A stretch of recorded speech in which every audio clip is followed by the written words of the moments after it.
Bonjour, bienvenue dans le studio des experts. Alors on va parler pendant l'heure d'émission de tous les événements de la semaine, en tout cas de certains. On va parler de police, de pension, de protection de données, de droit de vote. Et pour analyser et commenter tout cela, 2 invités politiques, des bourgmestres et 4 experts, dont 2 nouveaux visages. On commence par un visage habituel, Karim Fadoul, journaliste à l'RTBF. Bonjour. Bonjour. Priscilla Haddad, actrice et animatrice du podcast Elle m'inspire. C'est un beau programme. Bienvenue Priscilla. Merci beaucoup. Chroniqueur et auteur inspiré. Bonjour Hugo Poliard. Bonjour Jean-Jacques. Et bienvenue aussi à Lassène Amouche, présentateur de la web radio TV Al-Mouatine. Merci. Alors on commence avec la semaine sociale et son point d'orgue, c'était mercredi, la manifestation contre le plan Baclen des pensions. Portrait de 2 manifestants par Sabine Ringelheim et Marjorie Fellinger. Giuseppina Montagna s'est levée tôt ce matin. Pas question de manquer la manifestation. Cette puéricultrice de 45 ans a 24 ans de carrière derrière elle dans une crèche bruxelloise. Et un quotidien de plus en plus difficile. Au départ, notre travail était vraiment concentré sur l'enfant et on ne devait rien faire d'autre puisque chacun avait son poste. Maintenant, parfois, on nous demande des tâches ménagères. Si par exemple le personnel ménager n'est pas remplacé, ça nous arrive de devoir prendre tout ça en charge en fait et d'assumer le rôle même parfois des paperasses ou des infirmières. Par exemple, si elles sont absentes, ça nous arrive aussi de devoir prendre ça en compte. Vous vous sentez travailler jusqu'à 67 ans? Non, actuellement, non, pas du tout. Pourquoi? Déjà, physiquement, je commence à vieillir et je sens des douleurs partout. Et puis, comme je vous dis, on demande autant à une plus ancienne qu'à une plus jeune. Françoise Kesterman, 58 ans. Elle a travaillé 37 ans dans les soins à domicile. Elle bénéficiera encore de la pension à 65 ans, si elle tient jusque-là. Dans mon entreprise, avant 50 ans, on fait 4 prestations par jour. Et après 50 ans, normalement, c'est 3. Mais maintenant, on dit que c'est illimité. À partir, quel que soit l'âge, c'est illimité. Mais c'est pas possible. C'est pas possible. Moi, j'en étais malade 2 jours parce que je ne saurais même pas faire 4 prestations. Faire des courses, monter 3 étages sans ascenseur, repasser, faire des démarches, aller conduire une personne en chaise roulante. Pour Giuseppina, la réponse ne peut passer que par des fins de carrière plus adaptées. Ici, ils ont supprimé beaucoup d'avantages comme le plan tandem, les créditants de fin de carrière sans motif. Tout ça, ça a été supprimé. Cette fois, elle est venue manifester avec ses 2 filles, concernées tout autant, si pas plus, pense-t-elle. Un regard amer sur les générations qui suivent, partagé par Françoise Kesterman. Alors Karim Fadoul, il y avait du monde dans la rue de Bruxelles. On était étonnés de voir plus de monde que lors des précédentes manifestations. Le mouvement ne s'essouffle pas. Non, il y avait du monde dans la rue et effectivement, la grève, les mouvements de grève, les actions d'arrêt de travail ont été particulièrement bien observées, notamment dans l'enseignement. Il faut dire que c'est une profession, la profession d'enseignant, qui reste encore, pour laquelle il reste encore à affiner. La discussion relative aux pensions, à la pénibilité, mais on se rend compte que d'une manière générale, on a vraiment l'impression qu'il y a un dialogue de sourds entre d'un côté un ministre qui fonce bille en tête dans son projet, et de l'autre côté les syndicats qui disent nous on veut de la concertation, et il n'y a pas de concertation. Sauf que ce projet, il va devoir aboutir, à moins qu'il y ait un revirement au niveau gouvernemental et de la majorité au niveau fédéral après 2019. Mais en tout cas, à ce stade-ci, le projet doit aboutir et il ne peut se faire qu'au travers de la concertation. Mais ça coince. Et donc, à un moment donné, qui va devoir trancher ce débat-là, cette négociation-là, cette conciliation-là? Il y a un organe qui a été mis en place, mais pour l'instant, ça n'avance pas. Et donc, on se dit, mais pourquoi est-ce que ça n'avance pas? Priscilla Haddad. Alors pour moi, ça va peut-être être mon cerveau d'entrepreneuse. J'ai l'impression que les pensions, c'est un business plan qui n'a pas fonctionné. C'est un business model qui fonctionne pas. Et j'ai envie de dire, la date, l'âge, la population qui vieillit, on l'a pas prise en compte. Donc voilà, il y a un problème dans le plan financier. Est-ce que maintenant on continue à essayer de changer les choses et continuer avec ce plan, ou est-ce qu'on voit vraiment cela comme un problème systémique, et donc c'est tout le système des pensions. Puis c'est pas un problème seulement pour la Belgique. La Suède a dû changer ça juste en décembre dernier. C'est international. Voilà, je pense que c'est ce que disaient ces personnes aussi dans le reportage. Est-ce que le problème, c'est pas la charge de travail? Est-ce que c'est pas plus ce que les gens font au quotidien? Moi, je suis aussi actrice. Vous demandez à des acteurs si vous voulez travailler après 67 ans. La plupart vont dire évidemment oui, mais parce que voilà, il y a quelque chose par rapport à ce qu'on fait, qu'on adore tous les jours. C'est un bonheur d'aller au travail. Bon, tous les jours, c'est peut-être un grand mot, mais la plupart du temps, donc oui, on est peut-être privilégié parce qu'on fait un métier passion, mais je pense que ça, il y a plus une réflexion à faire par rapport à ça. J'ai aussi entendu des jeunes qui parlaient du fait qu'ils seraient peut-être pas rentrés dans l'enseignement s'ils avaient su que la pension serait à 67 ans. Et là, j'ai envie de dire, mais donc on a un problème à la base. Si les personnes commencent à choisir une carrière par rapport à quand est-ce qu'ils pourraient avoir une pension, on a, le problème. Qu'est-ce qui va se passer dans 40 ans, hein? On n'en sait rien. Hugo Polliard. Oui, j'ai un peu la même réflexion quand je pense à la pénibilité. On parle beaucoup de ce terme. Moi, je dis toujours, si on arrive à identifier les métiers pénibles, rendons-les moins pénibles, ou c'est qu'il y a des problèmes. Et c'est vrai qu'on ne peut pas nier qu'être en contact avec des malades dans le secteur de la santé, c'est pas la même chose que d'être dans un bureau en termes de charge émotionnelle. Voilà. Maintenant, ce qui me dérange un petit peu dans le mouvement de protestation, parfois en bloc des syndicats contre la réforme, c'est que dans la réforme, il y a aussi un point positif, c'est l'égalité qui est inexistante aujourd'hui entre les statuts d'indépendants, de salariés et de fonctionnaires. Et donc, on se retrouve parfois avec des syndicats qui luttent contre une réforme qui vise en fait l'égalité pour cet aspect-là, je veux dire. La scène à bouche. Oui, moi, ce qui m'intrigue un peu dans ce dossier des pensions, c'est que la question des pénibilités, donc on parle des 4 critères de pénibilité chez les travailleurs, mais par contre, on demande à ces personnes qui remplissent ces critères de pénibilité de prolonger quand même leur période de travail pour atteindre l'âge de la pension, alors qu'on sait qu'ils sont très, très malades déjà, donc ils rentrent dans des critères qui ne leur permettent pas justement d'aller plus loin. Donc, et puis alors, deuxième point qui m'intrigue un peu dans ce dossier, c'est la question justement de pourquoi ne pas aller chercher l'argent ailleurs que d'aller les chercher dans la poche des citoyens, et c'est toujours le travailleur qui paye. Voilà. Très bien. Bon, on va demander l'avis de nos 2 invités bourgmestres là-dessus. Il négociera en 2014 à la hauteur de la table.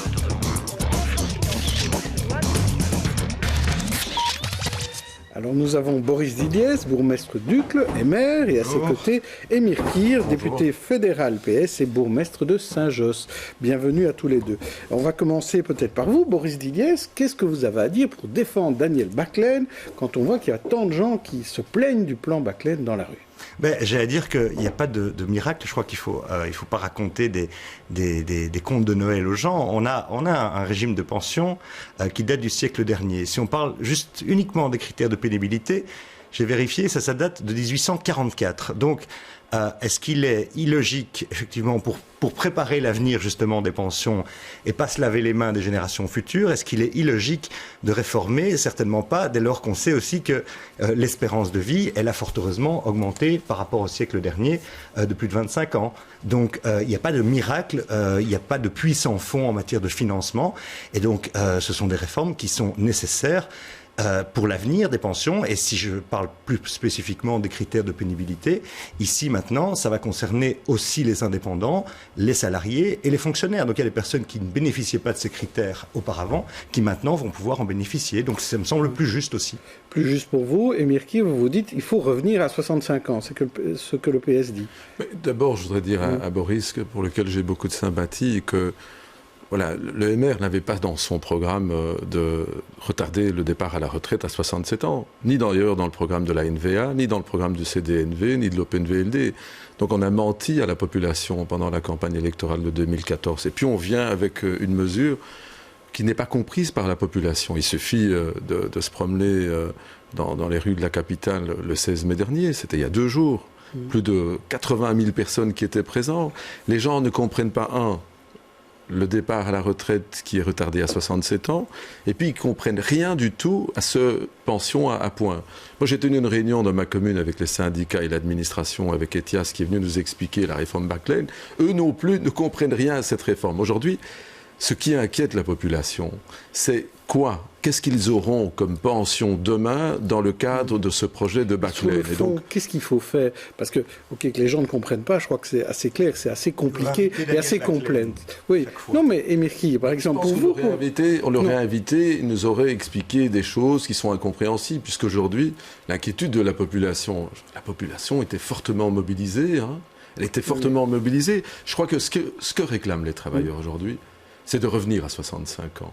Ce que réclament les travailleurs, c'est qu'on tienne compte de la pénibilité au travail. Prenez les 100 000 enseignants en Belgique francophone. Ils ne comprennent pas Baclaine, ils ne comprennent pas le MR aujourd'hui, ils réclament absolument l'attention qu'il aurait dû. Vous savez, quand on enseigne, ce sont des carrières qui ne sont pas simples. Et dans le cadre de la concertation sociale, entre les gouvernements et les syndicats et le patronat, nous avons tout le temps trouvé des solutions. Aujourd'hui, on voit un gouvernement avec la NVA qui n'aime pas la concertation sociale, qui veut tout le temps passer en force. Aujourd'hui, ce que les gens réclament, c'est une vraie concertation sociale. Où est la concertation sociale? C'est vrai que c'était dit ça qu'il n'y en avait pas, en fait. D'ailleurs, les critères de pénibilité, justement, vont être eux-mêmes établis en concertation avec les partenaires sociaux. C'est pour ça, d'ailleurs, qu'on ne sait pas aujourd'hui, actuellement, dire quels seront exactement les métiers, parce que ça doit faire l'objet de concertation avec les partenaires sociaux. Donc, je crois que dire qu'il n'y a pas de concertation, ça n'est pas exact. La réalité, c'est qu'on ne peut pas raser gratis. Mais je pense que c'est extrêmement compliqué. Et que il y a que les gouvernements qui prennent pas de décision et qui ne pensent pas aux générations futures et qui se disent on va raser gratis, qui prennent pas de risques. Mais ce sont des choses extrêmement compliquées. Maintenant, jusqu'à présent, il y a déjà des choses en matière de pension qui ont été réussies par Daniel Baclaine et ce gouvernement en particulier. On doit pouvoir avancer. Ça n'est jamais simple parce que je peux comprendre humainement, effectivement, qu'il y ait des gens qui disent on ne touche à rien, des acquis. Ce qui est d'ailleurs beaucoup plus populaire à préciser, excusez-moi, mais à dire effectivement on ne change rien, la pension à 65 ans, alors que l'espérance de vie a augmenté de 20 ans par rapport à la date où la pension à 65 ans existait. Donc vous dites que c'est facile ce que Émir Kier dit. Mais je pense effectivement en tout cas que c'est très compliqué de faire cette réforme et qu'elle est nécessaire. Est-ce qu'il est nécessaire de faire une réforme, Émir Kier? Parce que je pense qu'on ne peut pas... Je souviens que le ministre Dardenne, PS, trouve aussi qu'il fallait réformer les pensions. Je pense qu'une réforme est nécessaire, mais elle doit se faire dans l'esprit de notre pays. Notre pays, depuis la Deuxième Guerre mondiale, a pratiqué la concertation sociale. On sait que ce n'est pas dans l'ADN de la NVA, ce qui, évidemment, voilà, c'est leur manière de faire. Regardez un peu sur l'économie collaborative ou les travails de 500 € pour ceux qui travaillent ou qui sont indépendants. Là aussi, le patronat, les syndicats sont contre le gouvernement, contre cette mesure, et ils veulent quand même passer en force. Donc ici...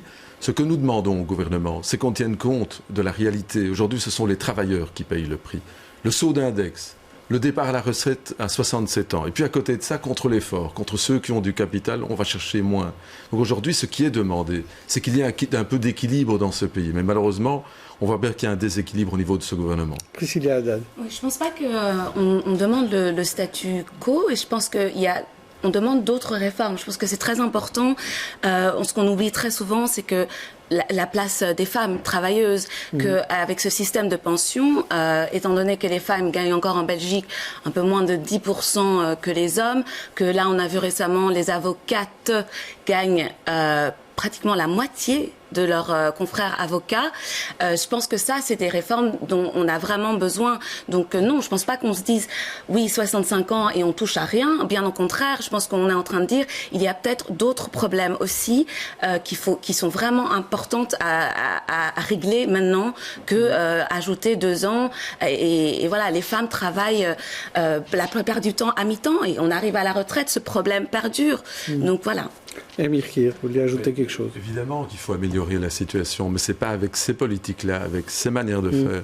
Prenez le cas aujourd'hui de nombreux pensionnés qui doivent à un moment ou à un autre dans leur existence aller dans des maisons de repos. Combien d'enfants et de petits-enfants doivent payer différentiel, le différentiel, ce différentiel augmente de jour en jour. De plus en plus de gens sont au niveau du GRAPA. Donc, ce que nous réclamons, c'est le retour à la pension à 65 ans, de tenir compte effectivement de ceux qui ont parfois fait des carrières à mi-temps, de faire en sorte qu'eux aussi puissent avoir des pensions décentes. Et donc, d'améliorer, je dirais, au niveau des revenus, les pensions, de faire en sorte que tout le monde puisse avoir une amélioration de leur pension. Pourquoi votre discours de réforme ne passe pas, Boris Dibiès? Je ne crois pas que la Belgique puisse être un des seuls pays d'Europe où la pension resterait à 65 ans. Je rappelle que dans la réforme de système de pension, la plupart des pays européens, effectivement, ont fait des réformes, font des réformes, dont toute une série de pays qui ne sont pas dirigés par la NVA, mais qui sont dirigés par la gauche, et font aussi des réformes. Mais toute réforme est difficile, et encore une fois, j'ajoute que je trouve qu'il est plutôt sain, pour parler justement des critères de pénibilité, de se dire, justement, parler de justice, de se dire qu'il y a des gens aujourd'hui qui ne bénéficient pas de ces critères de pénibilité, qui demain en bénéficieront. Donc forcément, dans une réforme, ça ne peut pas faire 100% de satisfait, mais encore une fois, c'est le fait aussi de préparer les générations futures, parce que si on ne réforme pas, à un moment, il n'y aura plus de moyens de système de financement de pension. Mais ça, vous pensez que c'est vrai, qu'un jour, il risque de plus y avoir d'argent pour payer les pensions, Émir Kir? Ce qui dit est juste sur le principe, mais ils font le contraire. Demandez-le aux enseignants en Belgique francophone. La pénibilité était un des critères qui leur permettait de partir plus tôt en pension. Ils ne pourront plus le faire. Aujourd'hui, quand ils viennent manifester à Bruxelles, c'est pour réclamer que justement la pénibilité soit maintenue. Donc, sous le couvert de dire on va améliorer la situation, en fait, ce qu'on fait avec la pension à points, c'est créer l'impossibilité de comprendre ce qu'on aura demain comme pension. Et c'est ça qui crée aujourd'hui l'inquiétude parmi la population. C'est déjà pas simple. Hein. Aujourd'hui, c'est compliqué, mais avec le permis à points, la pension à points... C'est un bon lapsus. Oui, c'est un bon lapsus. Que quelqu'un vienne nous expliquer. Mais inviter M. Baclen une fois pour expliquer ce qu'il veut faire. Il est déjà venu. Par rapport à la pénibilité, on disait tout à l'heure que la concertation n'a même pas été lancée. On parle d'un certain nombre de choses, mais on n'ouvre pas le jeu. Donc aujourd'hui, ce que demandent les travailleurs, c'est d'avoir des éléments clairs qui soient sur la table. Je crois qu'on ne vous mettra pas d'accord là-dessus. Et les pensions, on aura l'occasion d'en reparler peut-être avant 40 ans.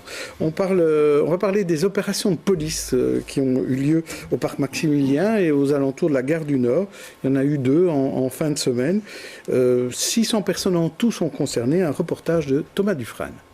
Il n'est pas encore 7 heures ce matin au parc Maximilien lorsque les migrants sont avertis par des bénévoles. Une descente de police est attendue. S'ils ne veulent pas être interpellés, les sans-papiers doivent quitter les lieux dans les plus brefs délais. Quelques minutes plus tard, l'information se confirme. La police de Bruxelles arrive sur place en nombre et là, surprise, le parc est presque vide. Les citoyens se sont divisés dans le périmètre du parc et de la gare du Nord, surtout pour être présents et pour témoigner d'une façon pacifique ces interventions de police et pour démontrer qu'ils sont contre cette façon indigne de traiter des humains dans le territoire belge. Dans le parc, il reste les bénévoles. Ils suivent l'opération de près munis de leur smartphone. Seuls quelques migrants sont contrôlés en situation régulière. Les bénévoles, eux, restent déterminés. S'il y a d'autres opérations de police, je suppose qu'on essaiera d'être là aussi. Avant eux, on verra. De son côté, le ministre de l'Intérieur a confirmé ce jeudi des actions quotidiennes dans le quartier de la gare du Nord. Et ce, même si elles sont annoncées aux bénévoles. Parfois, il s'agit d'actions assez limitées, des contrôles d'identité, parfois des actions de plus grande envergure. Par la suite, nous disposons aujourd'hui de places suffisantes dans les centres fermés pour les personnes que nous arrêtons. Si les migrants du parc Maximilien ont été avertis de l'action de ce jeudi matin, 11 sans-papiers ont toutefois été interpellés aux abords de la gare du Nord. Alors, Émir Kir, Saint-Josse n'est pas loin de la gare du Nord, n'est-ce pas ? Même tout près.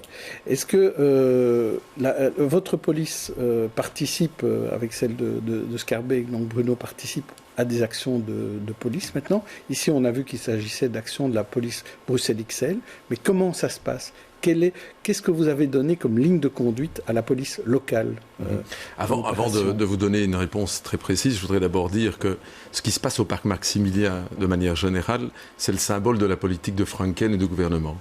C'est-à-dire l'absence d'accueil des réfugiés, l'absence d'accueil des étrangers. On veut donner cette image. Et cette image est surtout donnée à Bruxelles. Vous voyez que quand il s'agit de villes en Flandre, l'accueil se réalise, le suivi est fait. Mais pour Bruxelles, le parc Maximilien représente à leurs yeux un peu Calais. Ils veulent donner l'impression qu'il y a tout le temps des gens qui arrivent. En réalité, ce sont les citoyens belges aujourd'hui qui ont pris le relais de la défaillance de l'État.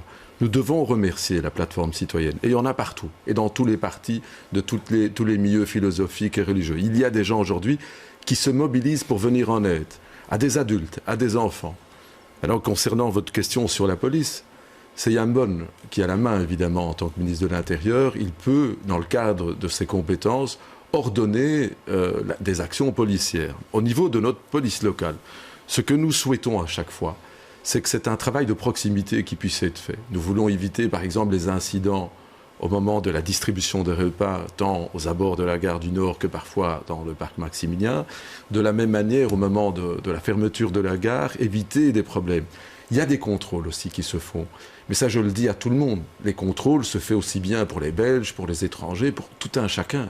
Tout le monde peut être contrôlé par la police. Il ne faut pas y voir tout de suite quelque chose de négatif. Je pense que c'est quelque chose qui peut exister. Il n'y a pas une situation un peu paradoxale que vous et Bernard Clerfailly, par exemple, ou Philippe Claus, vous êtes en totale opposition avec la politique fédérale, mais quand même, vos policiers sont les supplétifs de ces opérations. Il y a une hiérarchie au niveau du pouvoir. C'est le ministre de l'Intérieur qui, évidemment, peut donner des instructions. Il le fait, il a organisé des grandes opérations, mais pour le moment, on n'est pas là. Je dois aussi dire que dans ma commune, j'ai aussi une population précarisée de réfugiés et de sans-papiers qui sont abrités dans un bâtiment communal depuis plus de 3 ans. Plusieurs d'entre eux ont pu obtenir des papiers depuis 3 ans. Et ils ne posent aucun problème. Ce que je veux dire par là, c'est que les communes aussi peuvent jouer un rôle dans l'accueil des réfugiés, dans l'accueil des sans-papiers. Et moi, dans ma commune, j'ai une expérience extrêmement positive à la place Quetelet, un bâtiment qui a été mis à la disposition des réfugiés. Et très régulièrement, ils arrivent à obtenir des séjours. Et pour beaucoup, ce sont des parents avec des enfants. Karim Fadou. Oui, un peu de politique fiction. Imaginons Boris Didier, vous êtes bourgmestre de la ville de Bruxelles. Et c'est vous qui avez quelque part en charge ce type de mission policière. Qu'est-ce que vous mettez en place? Quelles sont vos instructions, sachant que le parc Maximilien est situé sur le territoire de la ville de Bruxelles? C'est que à la ville de Bruxelles comme ailleurs, je fais en sorte que l'état de droit soit respecté. Ni plus ni moins. Je dis, moi, je veux bien, mais j'ai pas du tout, effectivement, le sentiment, je ne constate pas, alors c'est peut-être pas politiquement correct, mais pour moi, le gouvernement fédéral ne mène pas une politique inhumaine, ne mène pas non plus une politique qui serait particulière en Europe, même à nouveau par rapport à des gouvernements qui ne sont pas de droite. Donc, le fait de faire respecter l'état de droit, ça me semble un minimum. Je rappelle quand même qu'il y a 10 à 15 000 personnes en Belgique par an qui sont des réfugiés, qui sont régularisés. Donc, il ne faut pas, effectivement, selon moi, tout mélanger. Il y a des cas, effectivement, de gens qui doivent faire la demande aussi. Rappelons qu'il y a beaucoup de gens qui ne font pas la demande. Et ceci dit, je peux comprendre, mais en même temps, alors à ce moment-là, on peut se dire, écoutez, voilà, finalement, eh bien, ouvrons toutes les frontières, tout le monde est le bienvenu. Je dis, on sait que ça, c'est pas viable. Et on sait aussi qu'il faut faire attention de ne pas faire le jeu des passeurs. Moi, je voyais, j'ai un cas dans ma commune pour moi, très emblématique. C'est une personne, effectivement, qui était en situation irrégulière en Belgique et qui était venu me trouver, quelqu'un qui avait peur, qui connaissait pas ses droits, qui était persuadé, effectivement, que, en réalité, il n'avait droit à rien. Cette personne est en voie aujourd'hui d'être régularisée. Elle est maintenant avec des papiers, elle est sur le sol belge, elle est dans une famille d'accueil, elle est en train d'apprendre un métier et elle va avoir toute sa place dans la société en Belgique. Donc, je veux bien, mais il y a aussi, effectivement, le fait de respecter l'état de droit. L'état de droit, probablement. Mais je pense que... Moi, je ne le crois pas. Je ne crois pas qu'on laisse pourrir la... Je ne crois pas. Je ne crois pas au grand complot de ce côté-là. Je constate que, je vous le dis, 10 à 15 000 personnes qui sont régularisées chaque année, ça ne veut pas dire quand même que c'est une politique inhumaine, mais par contre, faire respecter l'état de droit, ça me semble normal pour un État et certainement pour un bourgmestre. La Sénamouche. Ce que j'aimerais comprendre, en fait, sur la question des migrants d'une manière générale, c'est qu'en Belgique, nous avons le commissariat général des réfugiés qui gère l'asile, etc. Puis nous avons les centres faits d'asile, la Croix-Rouge, etc., qui ont quand même une capacité d'accueil importante. Et puis nous avons de l'autre côté les organisations qui gèrent la problématique de la traite des êtres humains et qui font un travail explicite en la matière. Puis nous avons aussi la tutelle au niveau du ministère de la Justice qui s'occupe des mineurs étrangers non accompagnés et qui font aussi un travail dans ce côté-là. Puis nous avons la question des sans-papiers qui n'est toujours pas claire. Est-ce qu'il ne faudrait pas peut-être un courage politique, peut-être aussi général, pour permettre à ces sans-papiers d'être régularisés, d'avoir des critères plus clairs, au lieu de faire ce qu'on appelle des stratégies d'évitement à chaque fois, rejeter un petit peu la faute les uns sur les autres et ne pas permettre justement à ces sans-papiers d'avoir un statut légal en Belgique. Vous me permettrez de rappeler que chaque cas aujourd'hui, chaque personne qui fait la demande, voit son cas traité de manière individuelle. Oui, mais on ne peut pas en traiter beaucoup.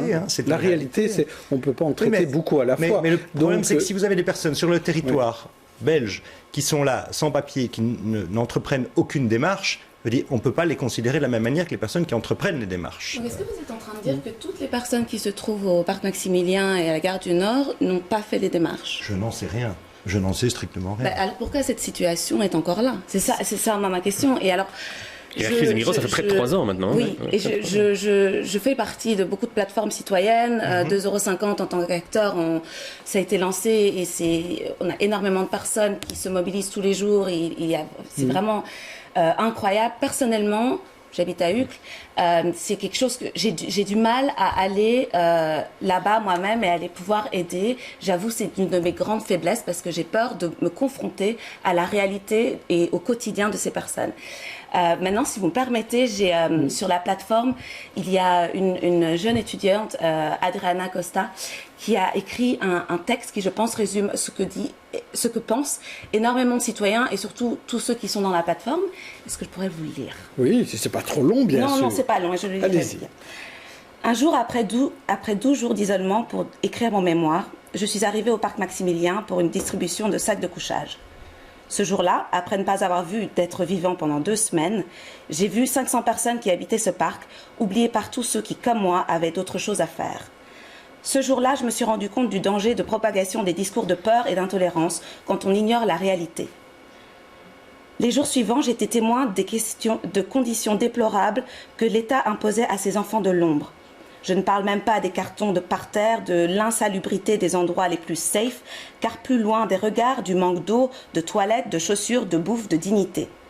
Des gens oubliés, il y en a dans tous les quartiers de Bruxelles, c'est une réalité acceptée par tous les passants de la ville.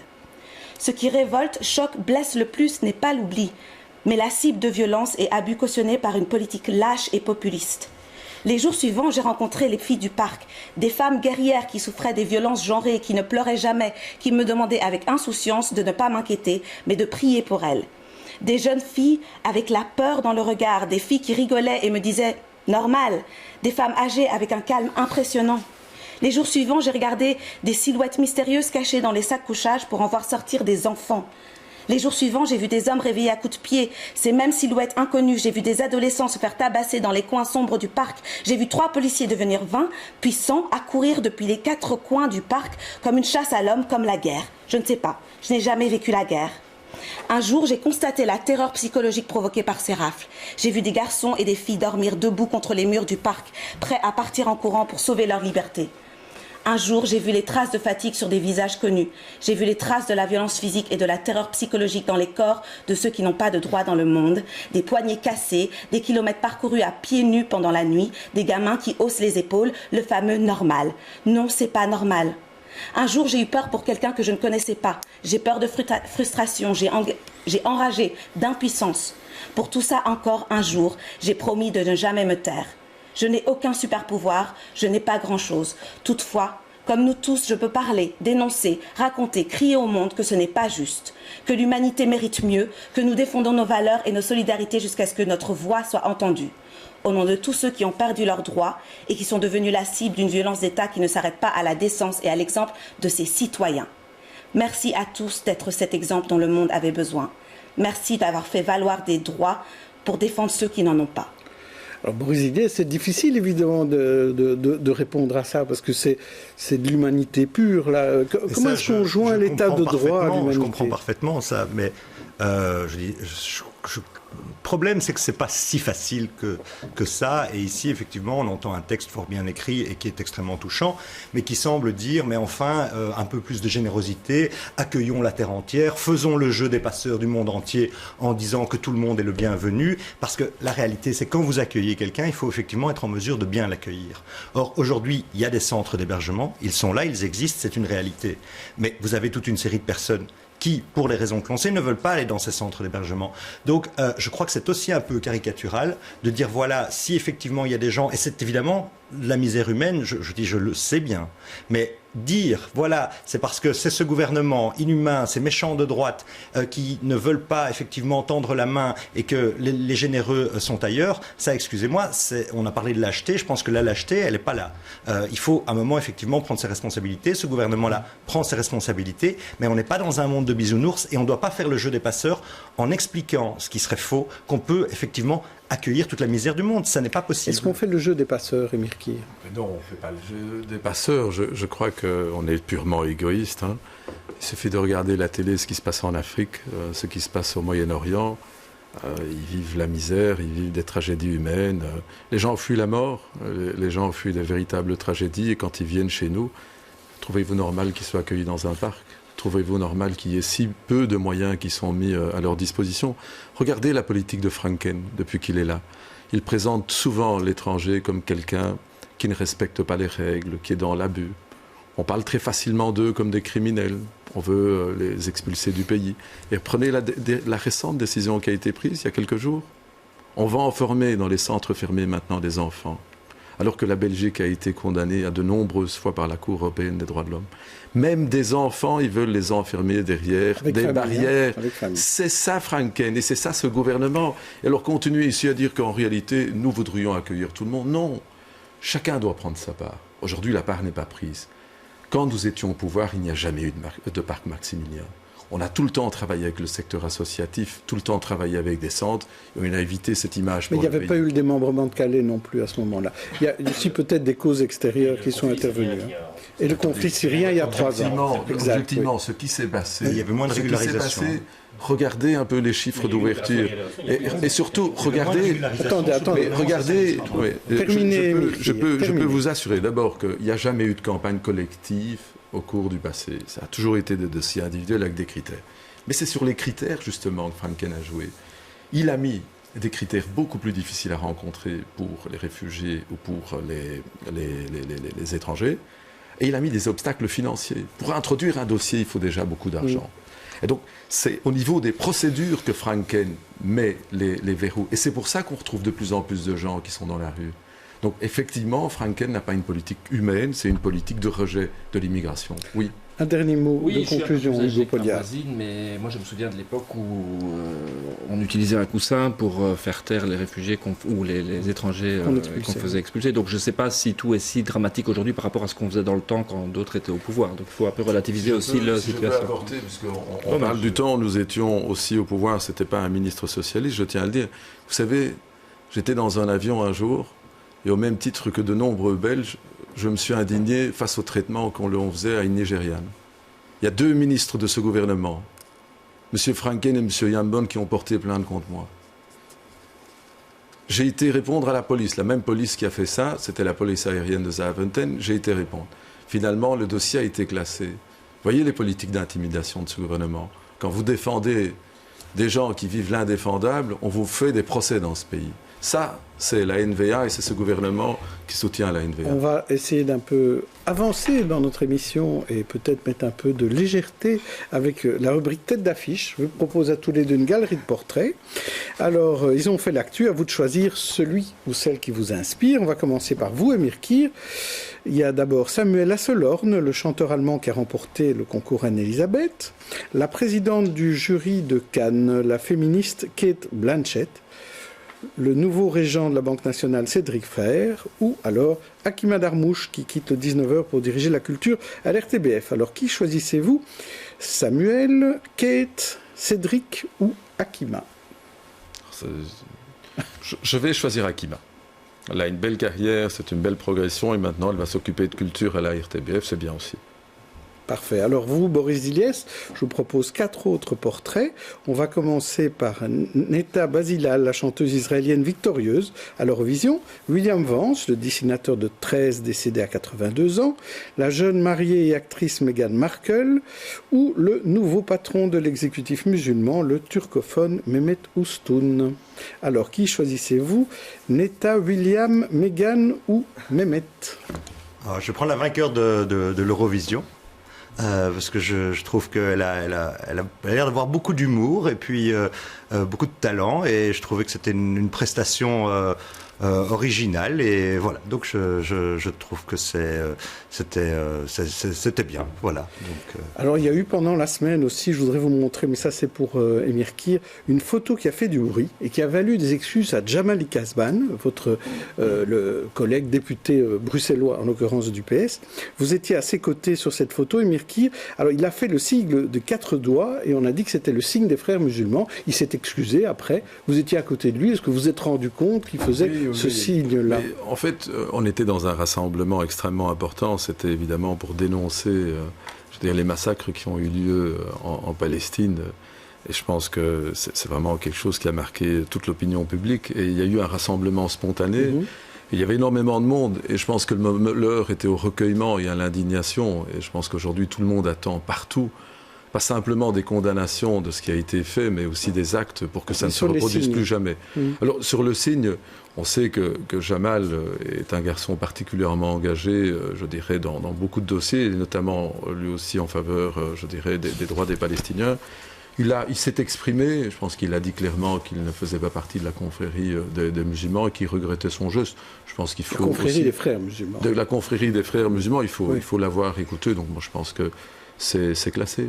C'est affaire classée. Très bien. Eh bien, on va passer maintenant à une autre affaire, celle de Transparencia, avec 2 questions qui vous concernent tous les deux. Émir Kir, je commence encore par vous. Comment se passe le contrôle du collège des bourgmestres et échevins de Saint-Josse, nous demande Transparencia, et il dit, est-ce que les conseillers communaux pourraient obtenir les PV du collège pour pouvoir contrôler au mieux le collège des bourgmestres et échevins de Saint-Josse? Alors on n'en est pas là. On n'en est pas là. On est d'abord, je dirais aujourd'hui, dans une volonté d'une simplification de l'accès aux documents. Déjà, les conseillers communaux ont accès aux documents, je dirais, qui sont traités au conseil communal, y compris aux annexes. Nous venons aussi de le permettre au niveau du public. Donc, le public peut aussi avoir accès aux dossiers du conseil communal, y compris avec les annexes. Mais pas encore le collège. Pas encore au niveau du collège. Et je voudrais aussi profiter de l'occasion pour rappeler que j'avais pris un engagement au mois de décembre. C'était de travailler pour permettre de pouvoir regarder les images du conseil communal en temps réel. Eh bien, aujourd'hui, j'ai le plaisir d'annoncer que le 27 mai prochain, le conseil communal de Saint-Josse sera retransmis en Facebook Live. Les conseils communaux, vous avez reproché pendant plusieurs années de ne pas avoir... Alors, ce sera en Mondiovision le 27 mai sur Facebook. Attendez, je voudrais répondre à une question qui m'a été posée. Je voudrais dire d'abord que à Bruxelles, on a l'habitude de travailler avec les collègues bourgmestres et on a accueilli un nouveau bourgmestre, celui d'Uccle, Boris. On a inscrit le point à la conférence des bourgmestres, on a reçu l'avis de la commission sur la vie privée, on ne peut pas y filmer les habitants, on ne peut pas filmer les fonctionnaires. On a demandé l'association de la ville et des communes. Vous savez, il y a quand même un minimum de précautions à avoir dans ces cas-là. On a aujourd'hui reçu les avis. J'espérais avoir un règlement qui puisse être voté peut-être par plusieurs communes ou toutes les communes. Mais voyant le temps que ça a pris, on a décidé, au niveau du conseil communal du mois d'avril, eh bien, d'y aller déjà au mois de mai. Je pense que c'est une bonne nouvelle en matière de transparence. Est-ce qu'on va filmer aussi le conseil communal du club? Alors, c'est pas encore prévu, mais je trouve que ce que fait Émir à Saint-Josse, c'est vraiment une très très bonne chose. Ça contribue vraiment, justement, probablement à une meilleure transparence, mais aussi une participation citoyenne, le fait de pouvoir suivre ça de chez soi, je trouve que c'est une très très bonne idée, et donc on va certainement aussi aller dans ce sens-là. Alors j'ai une question pour vous de Transparencia qui signale que vous avez remis très bien le rapport sur les mandats d'Uccle, la transparence, c'est bien, mais ils estiment que le format est un peu illisible, donc difficile d'y travailler, et ils demandent aussi si le secrétaire communal a connaissance des jetons de présence des 2 ministres qui sont au conseil communal, parce que c'est quand même assez particulier. Il y a Céline Frémaux et Didier Render sont ministres et sont conseillers communaux à Uccle.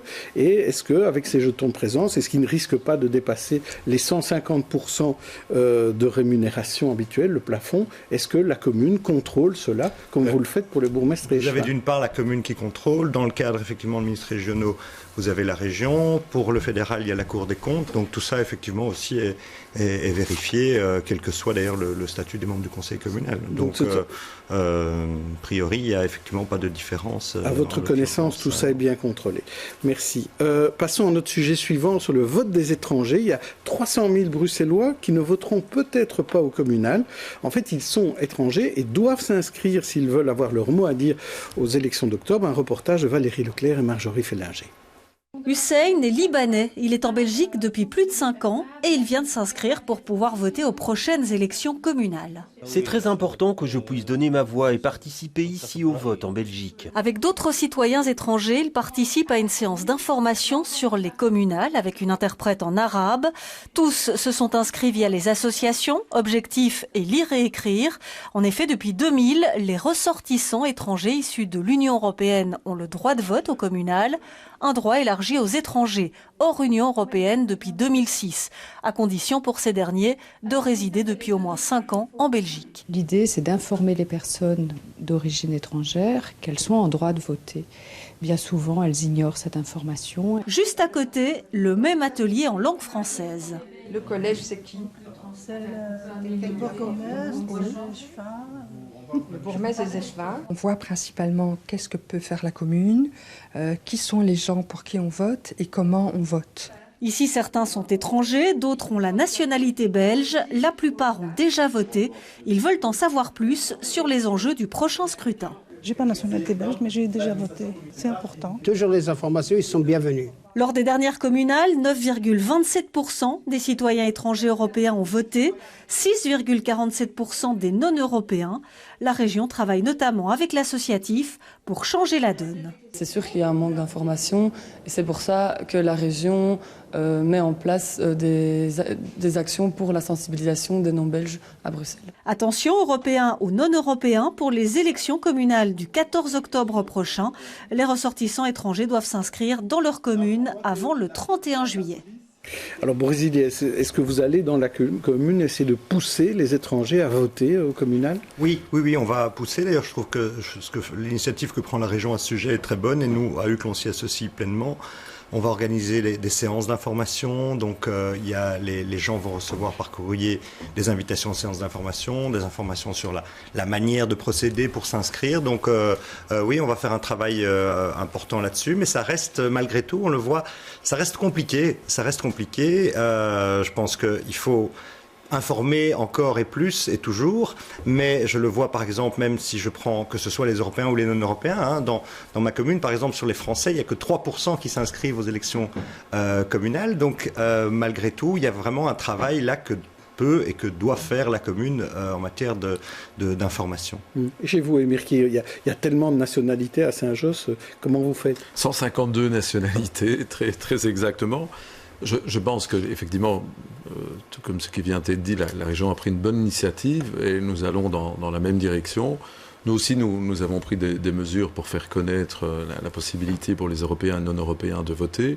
L'emploi aussi des langues dans les courriers envoyés pour que les gens puissent quand même l'apprendre aussi dans leur langue. Et puis aussi, je pense qu'il était important d'organiser des séances d'information dans tous les quartiers. Ce travail est en cours.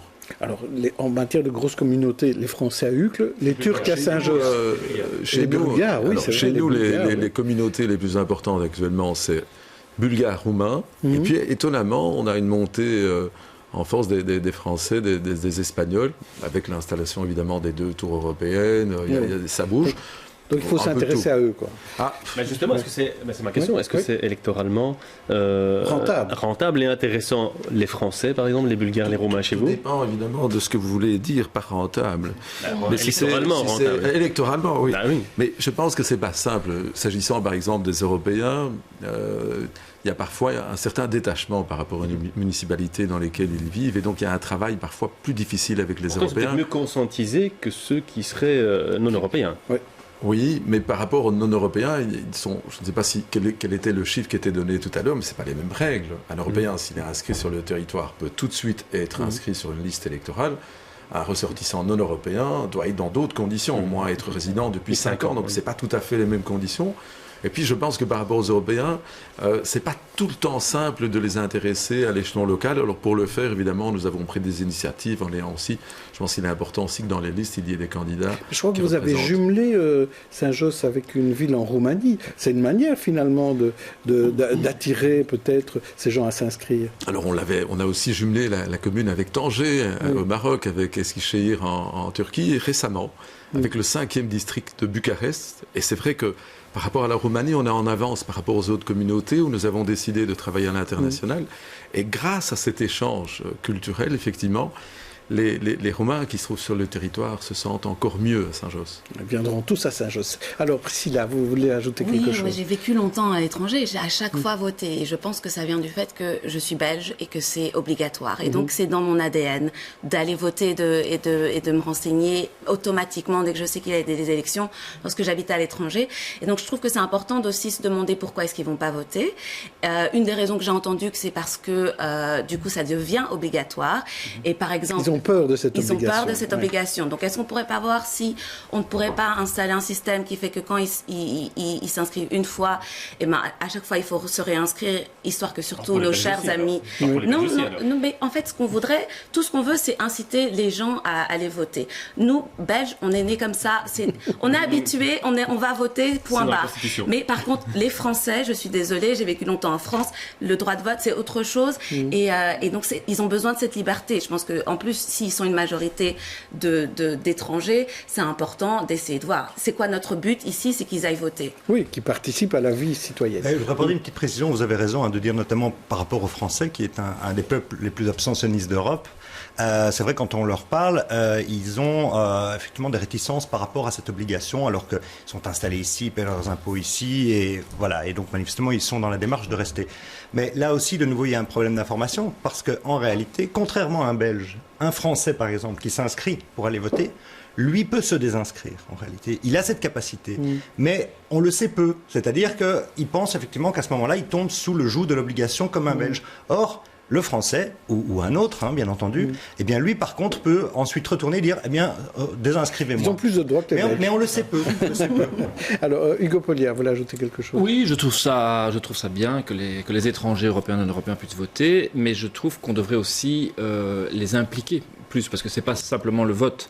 Parce que je pense aussi que la richesse, on a beaucoup d'Européens en fait, principalement, apparemment dans les communes citées ici, et ce sont aussi des gens qui connaissent un autre pays, qui connaissent une autre grande ville, et qui peuvent aussi apporter beaucoup au développement de Bruxelles en termes d'idées et d'infrastructures urbaines ou d'organisation de la cité. Arsène Lamouche. Je rebondis sur la même idée. Je pense qu'il est nécessaire justement de travailler plus de communication pour les impliquer encore beaucoup plus, leur permettre justement, vu qu'ils habitent en Belgique, d'avoir accès justement à cette facilité de compréhension de la nécessité d'aller voter. Donc tout le monde vous encourage à essayer encore de convaincre davantage les électeurs. Alors passons à notre dernier thème, c'est le fameux RGPD. Vous avez sans doute reçu des mails ces derniers temps où on vous demandait de répondre ou de ne pas répondre, et ça concerne la protection des données, un nouveau règlement le 25 mai en Europe. Tout le monde devra s'y conformer à ce fameux règlement général de protection des données. Alors, est-ce que vous avez une idée de ce que ça va changer, par exemple, dans votre commune, Émir Kir? En fait, nous sommes particulièrement prudents. Nous avons voulu nous inscrire, évidemment, dans ce programme. Nous avons désigné une manager, quelqu'un qui va gérer toutes les demandes. Mais nous serons prudents dans les informations que nous donnerons, parce que le tout est de savoir ce que l'on va en faire. Et donc, pour nous, ça s'inscrit vraiment dans la dimension régionale et fédérale, mais avec une certaine forme de prudence, parce que quand il s'agit de caractères à données privées, il faudra à chaque fois être particulièrement attentif. Oui. Et vous aussi, vous disiez attention. Oui, c'est la même démarche à UCL aussi. Notamment maintenant, on est en train d'effectuer une consultation citoyenne avec le soutien du fédéral pour voir l'avis des habitants sur un quartier UCL Centre en l'occurrence. Et donc là aussi, effectivement, on suit à la lettre les règles en la matière par rapport à la protection de données sur la vie privée. Alors Karim Fadou, je crois qu'on ne se rend pas encore vraiment compte de toutes les conséquences qu'auront ces nouvelles règles. Parce qu'on quand on est inscrit sur Facebook ou on a un compte Instagram, eh bien on reçoit effectivement une demande de Facebook ou de Google ou que sais-je. Et donc ça, ce sont les opérateurs visibles. Mais il y a tous les autres aussi publics comme privés, qui vont devoir se conformer à ce règlement. Moi, ça m'amène quand même une réflexion, et je trouve qu'elle est positive, c'est que finalement, l'Europe a un rôle à jouer et sert à quelque chose. Dans ce cas-ci, parce que ça fait des années qu'il y avait cette crainte, effectivement, de la population de se dire, bon voilà, je donne mes données, et je ne sais plus trop bien ce qu'on en fait par la suite. Ici, l'Europe dit, attention, il y a des règles à respecter, et il faut que tout le monde s'y conforme. Et ça, à ce niveau-là, je trouve que ça montre que l'Europe, au moins, sert à quelque chose. L'important, c'est justement le droit à l'effacement, le droit à l'oubli. Oui, et Mark Zuckerberg lui-même, devant le Sénat américain, avait reconnu que les règles européennes étaient beaucoup plus dures, et il viendra s'en expliquer au Parlement. Hugo Polliard ? Non, mais j'allais aller exactement dans le même sens, à une heure où on parle parfois du mastodonte européen qui ne sort jamais rien de concret pour les citoyens. Ben là, tout d'un coup, 2 semaines ou 3 semaines après l'histoire de Facebook, Zuckerberg, hop, on a une réglementation. Mais c'est déjà dans le pipe, en fait, depuis je sais, je plaisante à point nommé, parce qu'il y a eu le scandale de Cambridge Analytica. J'imagine que ça a pris du temps, mais c'est des choses très concrètes et qui ont beaucoup d'implications concrètes, et c'est européen, ça avance. Le projet européen avance. Oui, parce que ça a l'air aussi un peu du chinois, quand vous avez... Moi, quand j'en ai parlé ici, on en parlait, mais c'est quoi ce truc ? On ne voit pas toujours ce que ça veut dire.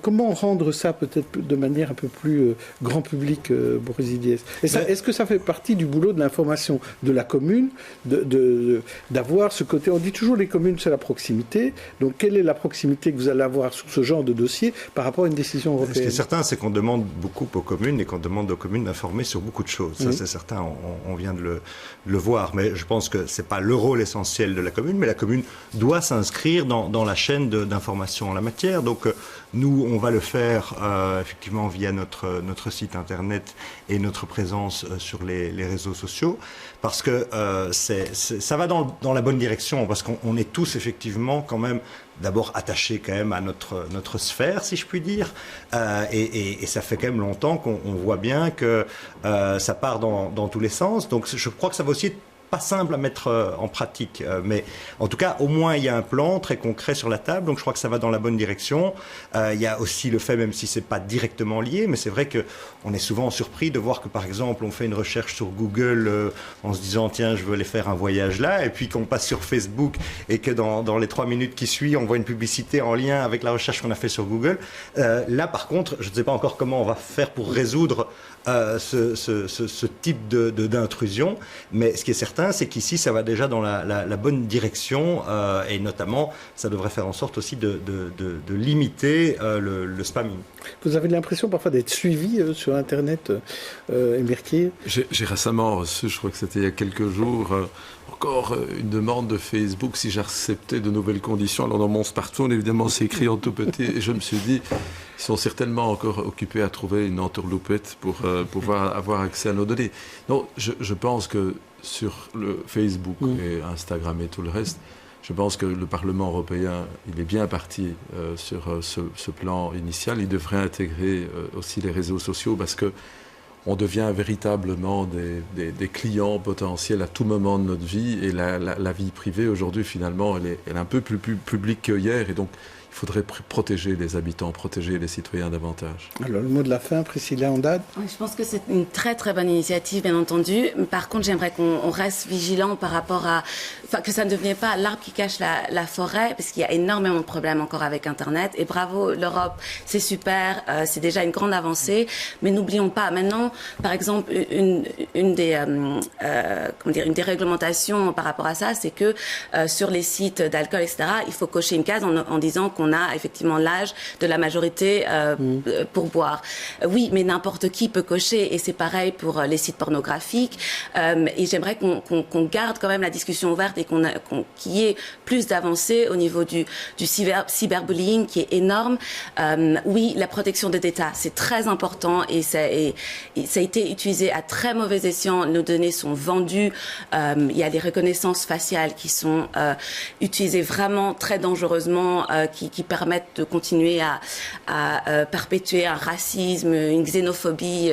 Enfin, voilà, donc c'est super important, mais n'oublions pas qu'il y a plein d'autres sujets encore sur Internet qu'il faut réussir à réglementer, parce qu'on n'est qu'au début. Vous avez raison, le harcèlement, c'est important aussi. On passe à nos coups de cœur.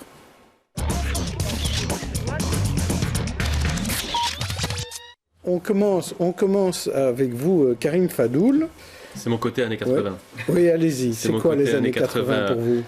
C'est Georges Horry en fait avec un concert samedi, un concert de Léopold Nord et Philippe Lafontaine. Et donc c'est à 21h. Oui. C'est une soirée ambiance 80, c'est gratuit. Et je trouve ça bien parce qu'on est rentré tout doucement dans une période de festivité aux quatre coins de Bruxelles.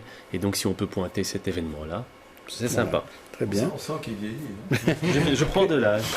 Priscilla, vous, c'est un livre dont vous voulez nous parler. Oui, voilà, qui s'appelle Peau noire et médias blancs, de Gia Mambou, qui est journaliste et experte de médias. Et ce livre analyse comment les personnes de peau noire sont traitées et perçues dans les médias belges et français. Et comme vous le savez, les médias sont la troisième occupation des Occidentaux après le travail et le sommeil. Donc c'est très très important et c'est pour ça que la question de la représentation dans les médias est essentielle. Je prêche des convaincus, mais voilà, par exemple, en préparant cette émission, je ne vais pas vous cacher que j'étais un petit peu nerveuse et je me demandais si j'étais légitime. Et c'est vrai qu'en regardant la télé et en voyant peu d'experts, de journalistes de peau noire, je me suis sentie moins utile. Donc j'espère que maintenant je le serai un peu plus et que d'autres se sentiront aussi légitimes que moi. Et donc je souhaite vraiment à féliciter Jean-Jacques mais c'est vrai, votre démarche. Et j'espère que vous êtes un exemple. Vous êtes légitime. Hugo Polliard, vous vouliez parler de la fête du port. Est-ce que je suis légitime? Je ne sais pas. Donc demain, ça fait 25 ans que nous avons un port à Bruxelles. Alors le quartier du port à Bruxelles, il n'est pas connu pour être très très dit pour l'instant, mais il y a beaucoup de projets je crois qu'on a enfin pris conscience à Bruxelles que les endroits où il y a de l'eau et où il y a un port ont des hauts potentiels. On voit ça dans toutes les grandes villes du monde. Voilà, donc demain, il y a plein d'événements pour montrer les projets et célébrer aussi les 25 ans à partir de midi. Parfait. Alors vous, la Seine-à-Mouche, vous vouliez nous parler d'une grande fête qui a démarré cette semaine. Qui a démarré hier, oui. le Ramadan. Voilà. Ramadan, donc qui a débuté qui a démarré hier. Jeudi. Oui, tout à fait. Et donc, j'ai eu le plaisir hier, avec plusieurs associations au niveau national, Belge et Bruxelles, Flandre et Bruxelles, d'organiser à Iftar, donc une rupture de jeûne à l'église du Béguinage avec nos frères et amis chrétiens, juifs, agnostiques, etc. Et c'est une fête extraordinaire et j'aimerais bien à l'occasion souhaiter un bon ramadan à tous les musulmans et voilà. Et à tous les autres aussi. Voilà. De toute façon, c'est tous les soirs, la rupture de jeûne. Alors, peut-être que vous avez aussi un petit conseil à donner, Boris Didiès, une balade. Alors, moi, je vais être en ligne avec Karim Fadoul, puisque c'est de Homborg en fait, dont j'ai envie de vous parler. Donc, c'est un événement qui se passe dans le quartier du Homborg à Uccle, plus précisément place du Chaboté. C'est vraiment un bel événement festif qui a été lancé avec l'échevin Valentine Delouart, où tout le quartier participe. Il y a une vie associative très très dynamique et donc ça a lieu ce dimanche, place du Chaboté, toute la journée à partir de 11h. Alors une idée aussi pour dimanche à Saint-Josse, Émir Kir? Pas tout spécialement. J'avoue que par rapport au coup de cœur, j'aimais bien l'idée de Karim parce que on a à peu près le même âge, j'aimais bien cette idée de faire la fête. La nostalgie, mais dans ma commune, je dirais, c'est tous les jours la fête. Oui, ça c'est vrai. Pas trop de bruit? Et ça fait partie de l'ambiance. Le Mirano est actuellement... Ah, je vois que... Il y a peut-être un peu de nostalgie là. Merci en tout cas à tous. Lundi, dans l'interview, je recevrai Sarah Turine. D'ici là, bon week-end et on se retrouve la semaine prochaine pour un autre numéro des Experts.